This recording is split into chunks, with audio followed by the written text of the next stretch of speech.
இங்கே வந்து நிறைய விஷயங்கள் சொன்னாங்க. பாரதிய வந்து பாப்பான்னு சொல்லி அடின்னு சொல்லிட்டாராம். யார் சொன்னா? இதுதான் பொய். யார் சொன்னா? எந்த திராவிட இயக்க தலைவர்கள் அப்படி ஒரு ஸ்டேட்மெண்ட் கொடுத்தாங்க? அதை சொல்லணும்ல. இந்த தலைவர் இப்படி சொன்னாரு. எந்த தலைவரும் அப்படி சொன்னது கிடையாது. நான் அதுதான் சொன்னேன்.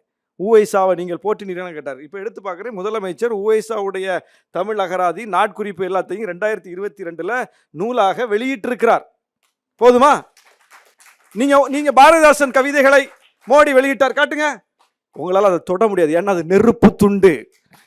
அது அனலை கக்கும். பாரதிதாசன் கவிதைகள், பாவேந்தரின் கவிதைகள், புரட்சி கவிஞரின் கவிதைகள் அனல் கக்கும். உங்களால் நெருங்க முடியாது. அதுக்கு முன்னாடி அதுதான் பிரச்சனைங்க. பாவாணர் அவங்களால ஏற்க முடியாது. பெருஞ்சித்திரனார் அவங்களால தொட முடியாது. அப்படிப்பட்ட இன மொழிக்காக, மீட்புக்காக பாடி வைத்திருக்கிறார்கள் அந்த பெருமக்கள். திராவிட இயக்கத்தை போற்றி வைத்திருக்கிறார்கள். உங்களால தொட முடியாது. அதனால ரொம்ப தெளிவா அந்த கோடை கிழிச்சு நீங்க பயணிக்கிறீங்க. பயணிச்சுட்டு போங்க. எங்க பிரச்சனை என்னன்னா, உண்மையை சொல்லுங்கிற அவ்வளவுதான். ஏன் பாதியை சொல்றீங்க?